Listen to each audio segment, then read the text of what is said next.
रामकृष्ण हरी मंडळी. सो आता पांडुरंगाची पेंटिंग चे काम करते. थोडंसंच राहिलंय, तर म्हटलं आता ते करता करताना माझा वारीचा एक अनुभव तुम्हाला शेअर करा. माझी एक फ्रेंड आहे. सो ती म्हटली, ताई तुझे ना म्हणजे ॲक्च्युली आमचं चाललं होतं की वारीला जायचं वगैरे, पण थोड्या काही घरातल्या अडचणींमुळं नाही होतं यावर्षी वारी बहुतेक आमची, पण मानसिक वारी तर असतेच. सो म्हटलं चला माझा 1 वर्षाचा वारीचा अनुभव तुम्हाला सांगावा. कारण वारीमध्ये गेल्यानंतर आपल्याला खूप अनुभव येतात. पायवारी नाही केली, म्हणजे जसं की ती माऊलींच्या पालखी बरोबर जे निघते आणि मग पंढरपुरात संपते, ती वारी नाही केली. पण हा लहानपणी असं छोट्या दिंड्यांबरोबर वगैरे अशा वाऱ्या मी खूप केल्या. पण 1 वर्षाचा माझा अनुभव मी तुम्हाला सांगेन. सो आता माऊलींचं थोडंसंच विठू माऊलीचं थोडंसं काम राहिलंय, ते करत करत मी तुम्हाला माझा अनुभव सांगेन वारीचा. सो एक 7-8-10 वर्षाखालची आईनो गोष्ट आहे. तेव्हा आरू माझी लहान होती, 3 वर्षाचीच होती ती. आणि तेव्हा माझा ॲक्सिडेंट पण झाला होता. म्हणजे त्या पिरियडमध्ये माझा ॲक्सिडेंट झाला होता. सो मी खूप डिप्रेशनमध्ये होते. म्हणजे ॲक्सिडेंट झाला, मी बरी झाले त्याच्यातून, पण ते डिप्रेशन आलं होतं. म्हणजे खूप दाखवलं होतं देवाने की आपली माणसं कोण कोण कोण आपली आहेत, कोण परगी आहेत, हे सगळे अनुभव आले होते मला तेव्हा. आणि आपण एक डिप्रेशनमध्ये जातो अशा वेळेस की अरे ज्याला मी आपलं मानत होता किंवा जिला मी आपलं मानत होते, अरे ती तर माझी नव्हतीच, असं एक जे असतं ना, एक ते सगळे अनुभव आले. आणि तेव्हा मी ऑब्विसली कुठेतरी डिप्रेशनमध्ये गेले होते. आणि माझं बाळ पण लहान होतं, आरू माझी लहान होती तेव्हा. आणि तेव्हा असंच मावशीचा फोन आला. माझी मावशी इथेच राहायची पहिल्या वाशीला, आता पनवेलला शिफ्ट झाली होती. सो तिचं मला फोन आला की तू वारीला येणार का माझ्यासोबत. तर मी म्हटलं ठीक आहे येईन, म्हटलं तू माझं तिकीट काढ. मग तिने काय केलं, माझ्याबरोबर तिचंही तिकीट काढलं, तिच्याबरोबर माझंही तिकीट काढलं. आणि असं तर काय आमचं म्हणजे काही प्लॅनिंग नव्हतं, काही नव्हतं. सो मी घरी बोलले. नुकतीच मी ॲक्सिडेंटमधून बरी झाले होते, पण डिप्रेशनमध्ये खूप होते त्या पिरियडमध्ये मी. आणि नंतर जायचं ठरलं. घरातले म्हणायला लागले की म्हणजे कशाला एवढं लहान हे सोडून वगैरे, पण म्हटलं मला जायचं. आणि तेव्हा माझं म्हणजे मी एवढी डिप्रेशनमध्ये खूप अपसेट सारखी सगळे होते, तर त्यामुळे मग म्हणजे सासूबाई म्हटलं ठीक आहे तुला जायचं आहे ना तर मग जा. म्हणजे आरूचे पप्पा म्हणत होते की नाही काय गरज नाही आहे तुला जायची वगैरे, पण मग माझं आणि त्यांचं भांडण पण झालं तेव्हा की म्हटलं नाही मला जायचं आहे वारीला, असं तर मनातच आलं होतं. मग ठीक आहे. मग त्या भांडणांमध्ये सुवर्णमध्य माझ्या सासूबाईंनी काढला. त्या म्हटलं ठीक आहे तुला जायचं तर जा. आणि तशी पण आरू त्यांच्याकडे खेळायची राहायची, पण ती त्यांच्याकडेच असायची म्हणजे लहानपणापासून. म्हणजे मी कामात बिझी असायचे, घरातल्या सगळ्या बाळाचं खाणपिण झालं की माझी सासूबाई तिला सांभाळायची. सो पण रात्री आरू माझ्याशिवाय झोपायची नाही. प्रॉब्लेम ती म्हणजे अजूनसुद्धा तिचं तसं आहे की तिला रात्री मम्मा लागते. पण मी ठरवलं होतं की नाही, म्हणजे मला असं ओढ लागली होती वारीची की नाही वारीला जायचंच आहे आपल्याला. सो मुंबईचा पाऊस तर तुम्हाला माहिती किती भयानक असतो त्या पिरियडमध्ये. आणि मी तयारी केली. तयारी म्हणजे काय, 1-2 ड्रेस घेतले, कारण 2-3 दिवसातच आम्ही रिटर्न येणार होतो. म्हणजे वारीच्या आदल्या दिवशी आम्ही जाणार होतो, एकादशीच्या आदल्या दिवशी. म्हणजे आता उद्या एकादश, तर आम्ही आज गाडीमध्ये बसणार होतो, असं काही ती आमची वारी होती. तर मी निघाले घरातून, सगळं आवरलं, स्वयंपाक पाणी वगैरे सगळं झालं. आरू नेमकी त्या दिवशी काय झोपेना. माझी गाडी होती 10ची, मला नवी मुंबईतून बसायचं होतं LP वरून, तर ती काय झोपेना. मग कसं बसं तिला मी म्हणजे नादी लावलं. तिकडे आई दुसऱ्या रूममध्ये घेऊन गेल्या. मी बॅग घेतली आणि आरूचे पप्पा मला सोडवायला आले. जसं आम्ही आलो तिथल्या बस स्टॉपवरती, म्हणजे LPच्या स्टॉपवरती आम्ही जसं आलो, पाऊस झिमझिम झिमझिम सुरू होता. सो खूप रडायला लागली आरोही की मला मम्मा पाहिजे. तिला कळलं मम्मा मला सोडून गेली, म्हणजे माहिती नाही कसं, बट तो एक पिरियड असं होतं की तिला कळलं की मम्मा मला सोडून गेली आणि ती रडायला लागली.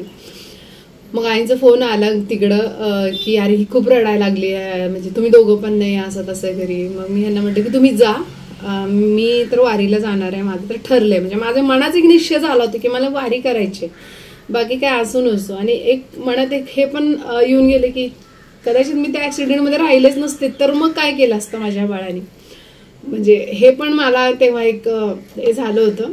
पण म्हटलं की जायचंय वारीला. सो हे आरूचे पप्पा गेले मला तिथे सोडून.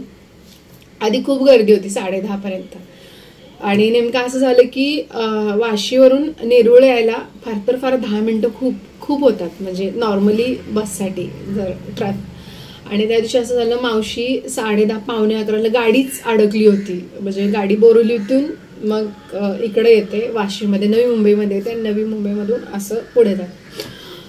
तर मावशी पण आणि नंतर एवढा पाऊस सुरू झाला, आय गेस की 10:30 नंतर एवढा भयानक पाऊस सुरू झाला की सगळ्या गाड्या ट्रॅफिक जाम झालं. सो आणि तरी पण म्हणजे पुढे पुढे येतच होत्या गाड्या. सो मावशीला मी कॉल करतो, ती कुठे आहेस तू, काय, तर मावशी म्हणजे त्या का आहे अजून गाडी इथं वाशी डेपोतच आली नाही, असं तसं.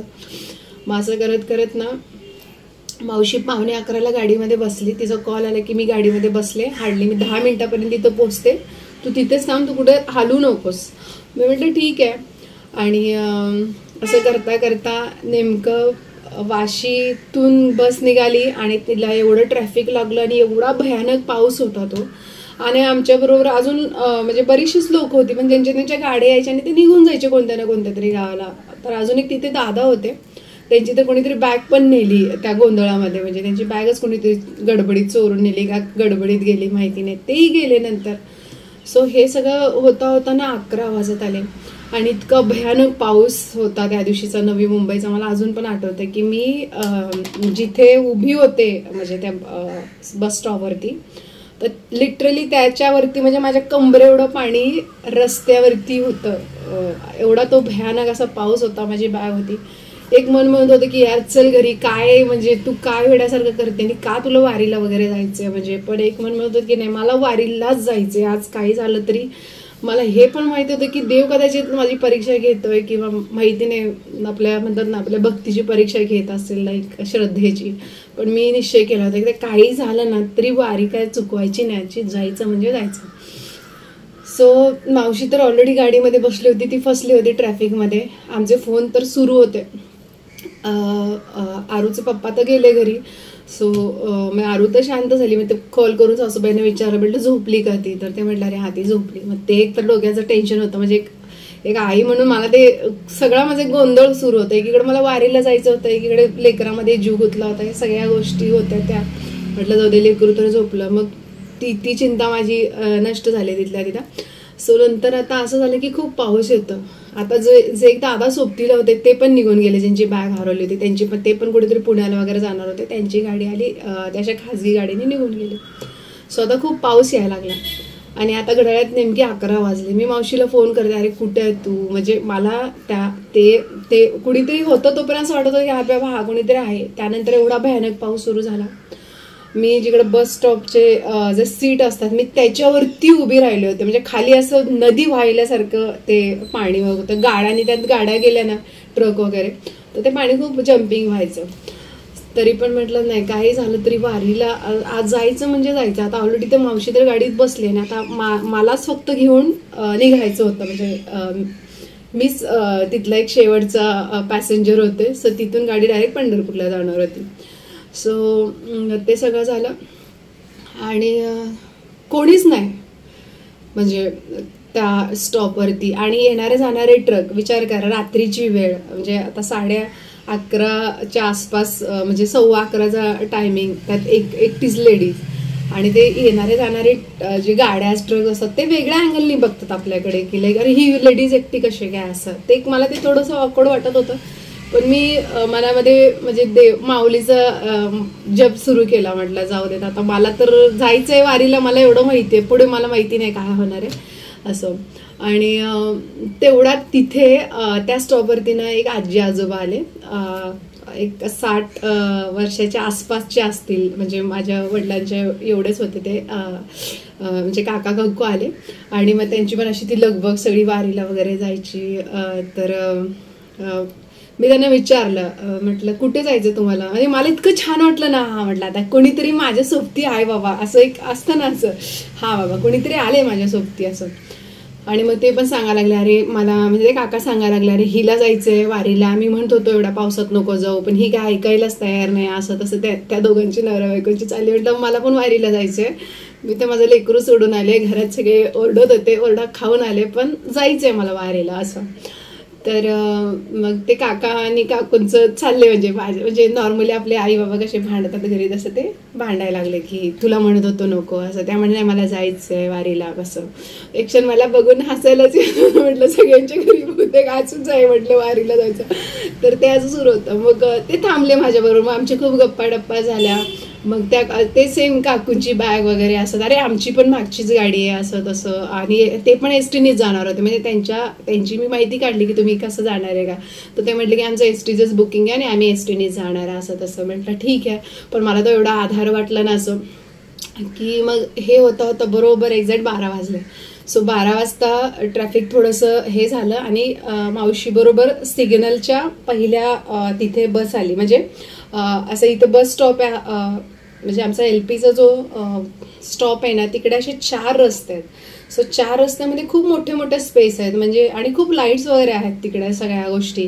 म्हणजे लांबपर्यंत जरी गाडी गेली किंवा लांबपर्यंत जर एखादा माणूस गेला ना तरी तो तुमच्या नजरेला सहज दिसू शकतो, असा तो स्टॉप आहे. की असं नाही की कुठेतरी गल्ल्या बोळ्यात आहे, म्हणजे असं पूर्ण असं स्पेस आणि मोठे मोठे अरुंद रस्ते आहेत, कारण हायवे आहे तो. तर मावशीनी म्हणजे एसटी आलेली मला दिसली, मी मावशीला कॉल केला, म्हणजे तू त्या एसटीत आहे का जी आता समोर मला दिसते ती. तर मावशी म्हटली हा. तर मावशी म्हटली तू हात कर. तर मी तिला हात केला. सो ती म्हटली हा मला तू दिसली, आता तू थांब आता तिथेच. मी म्हटलं हा ये, म्हटलं इथे का आजी आजोबा आहेत माझ्यासोबत, असं झालं. आणि मग माझी ती गडबड, माझ्याकडे एकच बॅग होती, माझ्याकडे असं काही जास्त सामान नव्हतं. एक बॅग होती आणि एक छत्री होती फक्त. तर मी आपलं म्हटलं आजी म्हटलं काका काकू माझे ना आले, म्हटलं बस आली, मावशी आली माझी. तर ते म्हटले अरे वा आता आमची पण मागे आली आहे तुमच्या, असं ते बोलायला लागले. तर मग मी खुश झाले, म्हटलं अरे वा ह्यांची पण गाडी आली, जरा बरं झालं. कदाचित मला असं वाटलं की एका पाठोपाठ दोन्ही बस आल्या असतील असं. आणि माझी गाडी होती ती बोरिवलीवरूनच येणार होती, जी पंढरपूरला शेवटची गाडी होती बोरिवलीची. सो मग ते झालं आणि मग मी काय झालं, सिग्नल सुटला आणि गाडी बरोबर माझ्या स्टॉपला आली. सो मी म्हणजे हे केलं, म्हणजे चढले गाडीमध्ये. आणि तो जो अंतर होतं तर काय असं फार असं लांब नव्हतं, म्हणजे नॉर्मली आपल्याला दिसू शकतं असं एक 10-15 पावलाचं ते अंतर. सो मग कंडक्टर दादानी दार उघडलं, मी गेले आत, पण माझ्या एकदम लक्षात आलं. मी म्हटलं अरे थांबा म्हटलं, म्हणजे मला डोक्यात आलं की मला काळजी काय की यार त्या आजींना म्हणजे त्या काकू जे होत्या त्यांना बस मिळते का नाही, तर मग ह्यांना रिक्वेस्ट करून आपण ह्या गाडीत घेऊया, जर त्यांची मागून गाडी असेल तर त्यांना कुठल्या तरी दुसऱ्या स्टॉपवरती, असं माझ्या त्या डोक्यात. म्हणून मी कंडक्टर म्हटलं थांबा. ते म्हटलं अरे काय झालं, आधीच खूप उशीर झालाय, असं तसं तर ओरडायला लागलं. म्हटलं नाही जरा 2 मिनिटं थांबा, माझं तिथे विसरलंय म्हटलं काहीतरी, असं म्हणजे बहाणा केला मी. आणि मी खाली गेले. सो मी त्या दोघांना खूप बघितलं इकडं तिकडं, तर ते दोघं मला दिसले नाहीत. आमच्या बसच्या मागं कुठलीही बस नव्हती, ट्रक होत्या. खूप लांबपर्यंत मी बघितलं की अजून कुठे आहे का यांची बस, किंवा ते जरी लांबपर्यंत गेले तर ते एवढ्या फास्ट, ज्या त्यांचं वय होतं तेवढ्या फास्ट तर ते जाऊ शकत नव्हते. किंवा आजूबाजू अशी कुठली गल्ली नाही आहे तिथे की ह्या गल्लीत किंवा त्या गल्लीत ते घुसले असतील किंवा गेले असतील. किंवा लिटरली मी ते 10 पावलं बसमध्ये चढोपर्यंत ते कुठे गेले काय गेले मला अजून, म्हणजे मी तर तुम्हाला सांगते माझ्या अंगावरती असे शहारे येतात. म्हणजे तो एक जो अनुभव होता ना तो खूप वेगळा होता. मी बस स्टॉपचे तिथे गेले, म्हणजे 10 पावलं परत माघारी गेले मी तिथे. त्यांना तिथून बघितलं, म्हटलं कुठे गेले म्हटलं, म्हणजे मला एक खात्री होती की मिळाली की नाही त्या काकूंना गाडी, कारण त्यांना पण आता माझ्यासारखं परत एकटं भयानक थांबावं लागेल तिकडे असं. तर मला कुठली गाडी दिसली नाही, ना ते काका दिसले ना ते काकू दिसल्या, मला कोणीच दिसलं नाही तिकडे. सो ते कंडक्टर रडायला लागले, अहो ताई या लवकर, चला किती उशीर झालाय, असं तसं. म्हटलं अहो ठीक आहे. म्हटलं मी गाडीत चढले. माझ्या डोक्यात तेच की कुठे गेले एवढ्या फास्ट ते लोक, गेले कुठं, जे माझ्याबरोबर 1 तासभर माझ्या सोबती होते असल्या पावसामध्ये. म्हणजे मला एक आधार दिला त्यांनी एवढा छान की असं. पण ते मला दिसत नव्हतं. म्हणजे इवन माझी गाडी निघायला लागली पण होती ना, तरी मी त्या खिडकीतून ना बघत होते की कुठे आहेत, म्हणजे इकडच्या रोडवरती अजून गेलेत का, तिकडच्या रोडवरती गेलेत का, पुढे गेलेत ते चालत. पण मला ते परत कुठेही दिसले नाहीत. म्हणजे इतक्या त्या 10 पावलाच्या अंतरावरती ते काका काकू गायब झाले माझ्या समोरून. म्हणजे कुठे गेले कळलंच नाही. मी जस्ट गाडीत चढले, बॅग पहिल्या म्हणजे आपण जेव्हा एसटी मध्ये चढतो, जे वरची जी पायरी असते चढायची, तर मी बॅग माझी फक्त तिथे टेकवली होती आणि दरवाजा उघडून मी परत खाली गेले होते. कारण माझ्या डोक्यात तेच होतं की ह्यांना गाडी मिळाली का नाही, तर ह्या काकूंना पण परत बसावं लागले. ते आजोबा विचारे असे वयस्कर होते, म्हणजे 60 वर्षाच्या आसपास होते, त्यांना परत अजून त्रास. आणि वरून एवढा धो असा पाऊस पडत होता, अक्षरशः म्हणजे कमरेला पाणी येईल एवढं ते पाणी होतं सगळं. तर मला ते दिसलं नाहीत कुठं. काय अनुभव होता, काय होतं ते मला अजून नाही माहिती. नंतर मी थोडी स्टेबल झाले, कारण माझी जी सीट होती ती कंडक्टरच्या शेजारची सीट होती, बाकी सगळे बुकिंग होते. आणि मावशी माझे 3 सीट मागे बसली होती, कारण तिची तिथे सीट होती आणि माझी लास्टची, कारण माझं लास्ट बुकिंग झालं होतं, त्यामुळे माझी कंडक्टरच्या शेजारची ही होती. तर मी काय झालं, मग थोडा एक स्टॉप आला आणि त्या गाडीमध्ये सगळे आमच्या इकडचे गाववाले लोक होते, म्हणजे जे इकडून आता वारीला जाणार होते, त्या आज्या, त्या आजोबा, आणि त्यांनी सगळे टाळ वगैरे आणले होते. ते सगळं गाडीत सुरू होतं, म्हणजे ते सुरू होतं टाळ मृदुंग, असं वाटत होतं, म्हणजे फील येत होतं की ही पण एक वारीला असं आम्ही चाललोय असं. मग मी मावशीकडे गेले, मला ते काय राहावे ना, म्हणजे ते नक्की गेले कुठं ते दोघं जण असे. तर मी मावशीला विचारलं, मी म्हटलं मी जेव्हा तुला हात केला, तू जेव्हा LPच्या सिग्नलला होती, कारण मावशीची सीट जी होती ती बसच्या खिडकीतच होती, सो तिने मला LPच्या त्या स्टॉपवरती एकटं बघितलं होतं उभं राहताना. आणि ते पण काय अंतर असं फार लांब नव्हतं, सिग्नल खूप जवळ आहे बस स्टॉपच्या पासून, असा एक 20-25 पावलापर्यंतचा. आणि असंही नाही की तिथं लाईट नाही किंवा फुल फ्लॅश लाईट आहेत तिकडे मोठ्या मोठ्या अशा, की म्हणजे अगदी उंदीर जरी पळत गेला तर तो कॅमेरा सुद्धा कॅच होईल आपला असं. आणि तेव्हा माझ्याकडे ब्लॉगिंग वगैरे असं काही चॅनल नव्हतं. सो मग मी मावशीला गेले, मी म्हटलं मावशी तू मला बघितलं, मी तुला हात केला. ती म्हटली हो.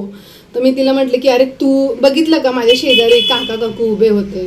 तर मावशी बोलते अरे मला तर कोणीच नाही दिसलं, मी विचार करत होती तू एकटी असल्या पावसात, म्हणजे मला टेन्शन आलं तुला बघून, तू एकटीच होती तिथं. मी आता तुम्हाला सांगते, सो माझ्या अंगावरती शहारे आले, त्याच्या अक्षरशः असं डोक्यातून वगैरे सगळे असं शहारे आहेत. तर मावशी बोलते अरे तिथे कोणी नव्हतं, फक्त तू एकटीच होती असं. मी म्हटलं तरी मला ते काय खरं वाटे नाही, म्हटलं हिला कदाचित दिसलं नसेल म्हणलं पावसाळा. अगं म्हटलं माझ्या शेजारीच होते ते काका काकू, तू नाही बघितलं का. आणि आमचं कसं गाडीमध्ये सगळं टाळ मृदुंग सुरू होतं ना, दन दन असं.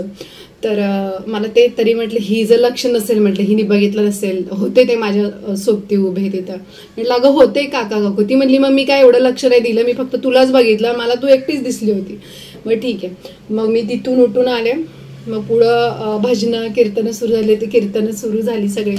तोपर्यंत माझ्या डोक्यात तेच चक्र की अरे ते गेले कुठं, ते माझ्यासोबत उभे होते आणि एवढ्या फास्ट ते कुठं गेले, म्हणजे गायब कशी काय होऊ शकतात, एवढं फास्ट कसं काय चालू शकतं माणूस, हे माझं डोक्यात सुरू असं. आणि मग नंतर थोडं स्टेबल झालं, मग तिकडं ते सगळे जेवायला लागले. गावाल्या लोकांनी छान अशा तांदळाच्या त्यांच्या भाकरी काय काय मेनू झाले, तर आम्ही पण डबे घेतले होते, म्हणजे कारण घरून गडबडीत तर कोणी जेवलं नव्हतं, सो आम्ही पण जेवलो सगळे. ते कंडक्टर दादा होते त्यांना पण असं. मग नंतर ना थोडं सगळं स्टेबल झाल्यानंतर माझ्या डोक्यात तेच सुरू होतं की मग मी ते कंडक्टर दादांना पण विचारलं. मी म्हटलं आत्ता, कारण नॉर्मली कसं असतं जेव्हा पण कुठल्या स्टॉपवरती गाडी येते तर तेव्हा कंडक्टर ऑब्व्हियसली बघतात. आणि मी चढणारी एक शेवटचीच पॅसेंजर होते तिथे, की म्हणजे तिथून आम्ही पंढरपूरला जाणार होतो, माझ्यानंतर कुठले पॅसेंजर चढणारे नव्हते. सो मी त्यांना विचारलं की मी आत्ता इथे जेव्हा बस आली, जेव्हा मी येत होते 10 पावलं म्हणजे वरती, तर आणि असं नाही की ते बस स्टॉपवरती अंधार आहे किंवा ते दिसणार नाहीत कोणी. नॉर्मली आपण सहजरी बघितलं तर आपल्या लक्षात येते अरे हा हिच्या मागे कोणतरी 2 माणसं आहेत असं. तर मी त्यांना विचारलं, म्हणजे दादा इथं मी आत्ता जेव्हा आले ना मागाशी तिथं चढले ना, तर माझ्या बरोबर ते एक आजी म्हणजे ते काका काकू होते, ते तुम्ही बघितले का म्हटलं त्यांना, त्यांची गाडी होती मागं. तर ते म्हणे अरे नाही, कोणालाच नाही बघितलं मी. मग तर मला लिटरली म्हणजे मी तुम्हाला आता सांगते, मग तो जो एक म्हणतात ना, एक म्हणजे मला मन माझं काहीतरी सांगत होतं की तुला काहीतरी प्रचिती आली आहे, पण ते एक दुसरं मन असतं ना, ते असतं ना की अरे नाही असं नाही, असं ते असं झालं. पण आतलं एक मन म्हणत होते की अरे हा, ते माऊलीच होते आणि ते माझ्या मदतीला आले होते. ती माझी विठ्ठ माऊली आणि रखुमाईच होते, ज्यांनी माझ्या बरोबर 1 तास त्या बस स्टॉपवरती माझ्यासाठी त्या पावसात उभे होते ते लोक. आणि कंडिशन अशी होती की खरंच म्हणतात ना की विठू माऊली आहे, हा माझा अनुभव आहे. सो आणि भजनं वगैरे सुरू झाली की असं, तर ते माझ्या डोळ्यात एवढं पाणी यायला लागलं ना, म्हणजे इव्हन मी तुम्हाला माझा आता अनुभव सांगते ना, तर माझ्या आत्ता पण डोळ्यात पाणी येत आहे. आणि ते माझे विठ्ठल रुक्माईच होते. ते मी 10 पावलं म्हणजे जेव्हा त्यांना कळलं की मी सेफ जागी आहे, लाईक ते कुठे गायब झाले मला अजून नाही माहिती.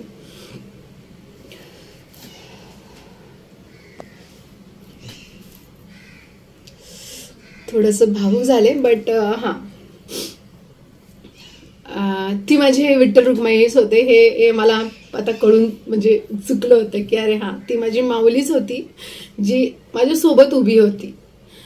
आणि मग नंतर असंच आमचा तो प्रवास म्हणजे सुरू, वारीचा पावसाने तर त्या दिवशी असं ठरवलं होतं की आज तुम्हाला तुम्हाला वारीला जायचंय का, मग तुम्हाला बघतोच, असंच काहीतरी पावसाने ठरवलं होतं. पण मनात एक होतं की जायचंय वारीला. आणि मग आमचं चाललं ते, म्हणजे तो एक अनुभव माझा मी आज शेअर करते. आणि पण ते चेहरे मी आज पण नाही विसरू शकत त्या दोघांचे. ते कुठं गायब झाले मला अजून नाही कळलेलं, पण ते माझ्यासोबत आणि माझ्या मदतीला आले होते आणि ती माझी विठ्ठल रुक्माईच होते. सो हा एक माझा अनुभव आहे वारीचा. वारीमध्ये असे खूप म्हणतात की अनुभव येतात माऊलींचे वगैरे. सो मला आलेला तो एक अनुभव, म्हणजे मला असे खूप माऊलीचे अनुभव आले, पण एक म्हणतात ना, एक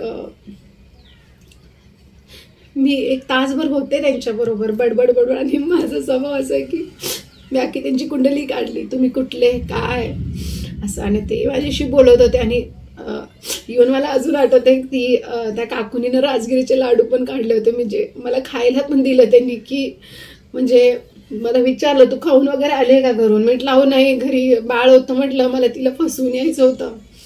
तर म्हणे चल आपण राजगिरीचे लाडू खाऊ. मग त्यांनी मला ते खाऊ पण घातलं होतं तिथे, ते राजगिरीचे लाडू. मी टिफिन आणला होता पण माझ्या बॅगमध्ये होता आणि पाऊस होता. आणि त्या कंडिशनमध्ये आम्ही काय खाणार ना असं टिफिन, तुम्हाला खायची तरी इच्छा झाली पाहिजे तिथे तसं. तर मला अजून आठवते त्यांनी मला ते तिथे राजगिराचे लाडू पण दिले खायला. म्हणे मी तरी त्यांना म्हटलं उद्या तुम्ही एकादशीसाठी, अरे नाव म्हणे खाऊ म्हणे, काय होतं आपण घेऊ म्हणे उद्या तिथे. तर मला त्यांनी तिथे ते खायला पण दिलं होतं. आणि मला तो माझा वारीचा एक असा अनुभव होता. भले मी पायी वारी नाही केली, पण निश्चय म्हणतात ना, निश्चयाचा महामेरू, माझी भले पायी वारी नसेल, मी चालले नसेल 300-400 किलोमीटर, पण देव वारी ना पूर्ण करतो. परीक्षा घेतो तो, नाही असं नाही, तुमची खूप परीक्षा घेतो. त्यांनी माझी खूप परीक्षा घेतली. म्हणजे जायचं जसं ठरलं तसं घरात वाद सुरू झाले, गोंधळ झाला, पण माझा निश्चय होता की मला जायचंय वारीला. आणि मी गेले. माझं बाळ रोज कधी रडायचं नाही की, म्हणजे रात्री येऊन झोपायची ती माझ्या, पण मी ज्या दिवशी वारीला जात होते ती एवढी रडत होती ना, म्हणजे तिला कळलं होतं की मम्मा चालली कुठेतरी, मला घेऊन नाही जात. त्यामुळे ते आईची दुविधा मनस्थिती, वारीला पण जायचंय, पडणारा तो पाऊस, हे सगळ्यावर मात करून जेव्हा मी ठरवते की मला जायचंय वारीला, तेव्हा स्वतः माझी माऊली आली होती मला तिथे. सो मग आम्ही निघालो, म्हणजे आमची चालली बस. पण जाताना घाटात पण एवढा भयानक पाऊस होता की त्याचे जे ड्रायव्हर दादा होते ना, त्यांना काही दिसत नव्हतं. आणि त्या गाडीचा जो वायफर असतो ना, तो त्यांचा खराब पण झाला होता. सो गाडीतल्या सगळ्यांना असं टेन्शन की यार कसं काय आहे गाड बीट असं. तर त्यांना ना ते सारखं गाडी थांबून थांबून ना पुसावं लागायचं बाहेरून आतून, कारण म्हणजे परीक्षा घेतली देवानी, नाही असं नाही, पण तो चराचरात होता तिथे. आणि ते झालं. नंतर घाटात एक म्हणजे जुन्या घाटातूनच, नॉर्मली ज्या एसटी आहेत त्या जुन्या घाटातूनच जातात. तर तिकडे ना ते गाडीचं काहीतरी म्हणजे चढे ना गाडी आमची वरती.